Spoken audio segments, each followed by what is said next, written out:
तुम्ही जर पदवीधर मतदारसंघामध्ये जर नोंदणी केलेली नसेल तर तुम्ही 2 लाभ आहेत ते लाभ तुम्ही मिस करत आहात। तर लक्षात घ्या, पहिला लाभ आहे ते म्हणजे तुम्ही ज्याला मतदान करणार आहात त्याच्यामार्फत जे विकास कामे होणार आहेत त्या विकास कामामध्ये मदतीचा तुमचा हात आहे, तो हात तुम्ही लावू शकणार नाही। म्हणजे तुम्हाला देशाचा कारभार करण्यासाठी जे पण प्रतिनिधी निवडायचे आहेत त्यामध्ये जे तुमचं योगदान आहे ते तुमचं योगदान 0 असणार आहे जर तुम्ही पदवीधर मतदारसंघामध्ये जर नोंदणी करून तुम्ही मतदान केलेलं नसेल तर। याच्यानंतर दुसरा जो लाभ आहे तो सगळ्यात महत्त्वाचा लाभ आहे। तुम्ही पदवीधर मतदारसंघामध्ये जर नोंदणी केलेली असेल, तुमचं जर मतदान व्हॅलिड असेल तर या ठिकाणी तुम्हाला भरपूर योजना राबवल्या जातात। त्या योजनामध्ये तुमच्यासाठी एक ऑप्शन ओपन होतो, जे म्हणजे तुम्ही पदवीधर आहात की नाही आहे हा जो ऑप्शन आहे हा ऑप्शन तुम्ही निवडला की तुम्हाला स्पेशल जे काही बेनिफिट्स आहेत ते तुम्हाला त्या योजनांमध्ये मिळणार आहेत। तर मित्रांनो, आजच्या व्हिडिओमध्ये आपण पदवीधर मतदारसंघामध्ये नोंदणी कशी करायची याच्या संदर्भातील सविस्तर माहिती आपण पाहणार आहोत। तत्पूर्वी तुम्ही जर चॅनलवरती नवीन असाल तर चॅनलला सबस्क्राईब करा, व्हिडिओ आवडल्यास व्हिडिओला लाईक करा, लाईक केल्यानंतर कमेंटच्या ठिकाणी हाईप नावाचं बटन येतं त्याच्यावरती क्लिक करायला विसरू नका। मित्रांनो, व्हिडिओच्या डिस्क्रिप्शनमध्ये लिंक देतोय किंवा महा इलेक्शन एवढं जरी तुम्ही गुगलवरती सर्च केलं की पहिली वेबसाईट येणार आहे, त्या वेबसाईटवरती तुम्हाला क्लिक करायचं आहे आणि इथं तुम्ही या पद्धतीने येणार आहात। लक्षात घ्या, इथं तुम्ही इथं पाहू शकता इलेक्टोरल रजिस्ट्रेशन आहे, ग्रॅज्युएट आणि टीचर कॉन्स्टिट्युएन्सी म्हणजेच शिक्षक मतदारसंघ आणि पदवीधर मतदारसंघ। तर पहिला समजून घ्या इलेक्शन कोणत्या ठिकाणी सध्या चालू आहेत। तर पदवीधर मतदारसंघासाठी 3 डिव्हिजनमध्ये या ठिकाणी इलेक्शन चालू आहे, ते म्हणजे पुणे, औरंगाबाद आणि नागपूर। त्याच्यानंतर शिक्षक मतदारसंघ आहे ज्यासाठी फक्त पुणे डिव्हिजनमध्ये या ठिकाणी आणि अमरावती डिव्हिजन या 2 ठिकाणी मतदान चालू आहे। तुम्ही जर शिक्षक किंवा पदवीधर असाल आणि तुमचं डिव्हिजन पुणे असेल तर लगेच हा फॉर्म भरायचा आहे, कारण तुमच्या जिल्ह्यामध्ये तुमच्या डिव्हिजनमध्ये या ठिकाणी हे मतदान चालू झालेलं आहे। आता शिक्षक किंवा पदवीधर मतदारसंघामध्ये नोंदणी कशी करायची, तर व्हॉइस बेस रजिस्ट्रेशन आहे आणि या ठिकाणी डिजी लॉकर जर तुमचं असेल तर त्यामध्ये अकाउंट असेल तर ऑटोमॅटिक तुमचे डॉक्युमेंट आहेत ते इथे घेतले जाणार आहेत आणि त्याच्यानुसार तुमचं इथं रजिस्ट्रेशन होणार आहे। तर आता आपल्याला डायरेक्टली रजिस्ट्रेशन करायचं आहे। बघा, इथं नोंदणी करण्यासाठी इलेक्टोरल लॉग इन हा ऑप्शन आहे। या ठिकाणी तुमचं ग्रॅज्युएशन झालेलं असेल, तुम्ही ग्रॅज्युएट असाल तर इथं ग्रॅज्युएट आहे, हे ग्रॅज्युएट कॉन्स्टिट्युएन्सी आणि टीचर असाल तर इथं टीचर्स तुम्हाला निवडायचं आहे। आता आपण ग्रॅज्युएटसाठी हा फॉर्म भरणार आहोत, तुम्ही टीचर असाल तर सेम प्रोसेस आहे। या ठिकाणी तुमचा मोबाईल नंबर टाकायचा आहे, कॅप्चा टाकायचा आहे, कॅप्चा टाकून इथं स्क्वेअर बॉक्स आहे याच्यावरती क्लिक करायचं आहे आणि प्रोसीडवरती क्लिक करायचं आहे। इथं प्रोसीडवरती क्लिक केल्यानंतर या ठिकाणी पहिला जो ऑप्शन आहे तसाच ठेवायचा आहे, कारण तुमची अगोदर नोंदणी झालेली आहे ते त्याचा अर्थ झाला। जर तुमची अगोदर नोंदणी झालेली नसेल म्हणजे तुम्ही मतदान कधीच केलेलं नाही, कुठेच केलेलं नाही आहे, तर दुसरा जो ऑप्शन आहे आय डोंट हॅव ते तुम्हाला क्लिक करायचं आहे। त्यानंतर तुमचं डिस्ट्रिक्ट आहे, असेंब्ली आहे म्हणजे तुमचं मतदारसंघ आहे, त्यानंतर एपिक नंबर म्हणजेच तुमचं मतदान नंबर आहे ते तुमच्या मतदान कार्डवरती तो नंबर आहे एपिक नंबर, तो तुम्ही टाकायचं आहे। आता इथं सगळ्यात महत्त्वाचं काय तर पार्ट नंबर किंवा पोलिंग नंबर आहे तो आणि सिरियल नंबर आहे तो। आता तुमचा सिरियल नंबर कसा काढायचा, तर या ठिकाणी आपण एक नवीन टॅब ओपन केले, इलेक्टोरल सर्च। एवढं तुम्ही गुगलला सर्च केलं की पहिली वेबसाईट येणार आहे ती हीच वेबसाईट असणार आहे। इथं ह्याची लिंक पण देतोय। तर या ठिकाणी तुमचा एपिक नंबर म्हणजे मतदान नंबर आहे तो टाकायचा आहे। त्यानंतर तुमचं राज्य महाराष्ट्र आहे ते निवडायचं आहे, कॅप्चा आहे जसाचा तसा फिल करायचा आहे। त्यानंतर इथं सर्चवरती क्लिक करायचं आहे। सर्चवरती क्लिक केल्यानंतर तुमचा सिरियल नंबर तुम्हाला मिळणार आहे तो इथं टाकायचा आहे। त्यानंतर पार्ट नंबर आहे, पोलिंग स्टेशन आहे ते पण तुम्हाला मिळेल तिथेच, तर कार्डवरती तुम्हाला भेटेल आणि स्क्वेअर बॉक्सवरती क्लिक करायचं आहे आणि पुन्हा इथं सेव्हवरती क्लिक करायचं आहे।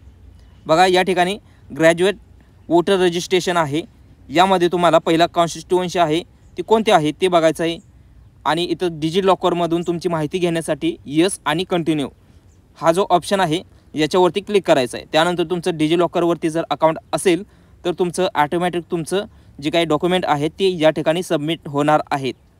डिजी लॉकरला जर तुमचं अकाउंट नसेल तर या ठिकाणी ग्रॅज्युएट कॉन्स्टिट्युएन्सी आहे यावरती तुम्हाला क्लिक करायचं आहे आणि तुमचं जे काही कन्स्टिट्युएन्सी आहे, मतदारसंघ आहे, ते तुम्हाला तुमचं डिव्हिजन वगैरे ते निवडायचं आहे. तर या ठिकाणी ते निवडलं. त्यानंतर तुमचं जे नाव आहे मतदान कार्डवरती तुमचं जे नाव आहे तेच निवडायचं आहे. त्यानंतर भाषा मराठी, मिडल नेम, वडिलाचं पतीचं नाव आहे ते, त्यानंतर आडनाव वगैरे आहे ते सगळी माहिती तुम्ही इथं लिहायची आहे, मराठी आणि इंग्रजी. तर ते त्यानुसार बघा, ऐकून बघायचं तुमचं काय आहे ते. त्यानंतर रिलेशनशिप टाईप आहे, त्यावरती क्लिक केलं की रिलेशनशिप टाईप आहे ते काय, कोणाची माहिती देणार आहे तुम्ही, वडिलाची, हजबंडची, फादरची, काय जे आहे ते तुम्हाला इथं द्यायचं आहे. तर त्यासाठी पहिला इथं तुमचं रिलेशन नेम आहे ते निवडायचं आहे. त्यानंतर त्यांचं जेंडर आणि बर्थ ऑफ डेट आहे ते, त्यानंतर एज होणार आहे ते ऑटोमॅटिक येईल, नसेल तर टाकायचं आहे. त्यानंतर तुमचं राहण्याचं ठिकाण ॲड्रेस आहे ते, जिल्हा, तालुका, गाव, पोलीस स्टेशन, पिनकोड, तर ही सगळी माहिती तुम्हाला टाकायची आहे. त्यानंतर स्टेट नेम आहे ते पुन्हा सिलेक्ट करायचं आहे, महाराष्ट्र असेल ते. त्यानंतर तुमचं डिस्ट्रिक्ट, तालुका पुन्हा वापस येणार आहे, हे सगळं तुम्ही निवडायचं आहे. त्यानंतर तुमचं क्वालिफिकेशन आहे ते काय आहे, ग्रॅज्युएशन आहे तर graduation, MA, BEd, BEd, DPEd काय जे आहे ते टाकायचं आहे. त्यानंतर ऑक्युपेशन म्हणजेच तुमचा व्यवसाय. त्यानंतर बेंचमार्क डिसेबिलिटी म्हणजे 40%पेक्षा जास्त जर तुमचं जे काही अपंगत्व असे आहे ते तुम्हाला निवडायचं आहे, ते टाकायचं आहे. त्यानंतर मोबाईल नंबर आहे, अल्टरनेटिव्ह मोबाईल नंबर आहे ते टाकायचं आहे. ईमेल ID पण टाका. या ठिकाणी तुमचं युनिव्हर्सिटी कोणती आहे, ग्रॅज्युएशन झालेलं ते टाकायचं आहे. मराठीमध्ये त्याचं नाव येतं ते बघा. ग्रॅज्युएशन कंप्लीट झालेले डेट, पासिंग इयर आहे ते कोणतं आहे ते टाकायचं आहे. तर ही सगळी माहिती व्यवस्थित टाकून घ्या. त्यानंतर इथं पहिला जो ऑप्शन आहे त्यामध्ये बघा काय, my name is not been included in enrolment roll आहे, म्हणजेच तुमचं पहिल्यांदाच नाव करताय त्यामुळे तेच तुम्हाला निवडायचं आहे. इथं गावाचं नाव, डेट आहे, कधी फॉर्म भरताय ते टाका आणि स्क्वेअर बॉक्स आहे त्याला चेकमार्क द्या आणि सबमिटवरती क्लिक करायचं आहे. यानंतर इथं तुम्हाला मॅन्युअली सगळी ही जी काय डॉक्युमेंट आहे ते तुम्हाला या ठिकाणी निवडायची आहेत. तर अशा पद्धतीने तुमचं जर डिजिलॉकर नसेल तर हा फॉर्म तुम्ही मॅन्युअली भरायचा आहे. आपण या ठिकाणी मॅन्युअली फॉर्म भरतोय त्यामुळे इथं फोटो आहे तो JPG मध्येच अपलोड करायचा आहे. ज्याची फाईल आहे ती 100 KB कमी पाहिजे आहे, MB नाही KB आहे, त्यापेक्षा कमी पाहिजे आहे. तर ते तुम्हाला इथं अपलोड करायचं आहे. तर 11 झोन एवढं तुम्ही 11 झोन तुम्ही यूट्यूबला, गुगलला सर्च करा तर तिथं तुम्हाला ती वेबसाईट येईल. त्यामध्ये तुम्ही त्याची फाईल JPG वगैरे काय करायचं आहे ती तुम्ही करू शकणार आहात. तर हे काय प्रमोशन नाही आहे, बट तुम्हाला हे सोपा मार्ग आहे, त्यामार्फत तुम्ही करू शकणार आहात. त्यानंतर इथं ग्रॅज्युएशन झालेलं आहे त्याचं सर्टिफिकेट तुम्हाला 200 KB मध्ये तुम्हाला अपलोड करायचा आहे. PDF फॉर्मॅटमध्येच अपलोड करायचा आहे.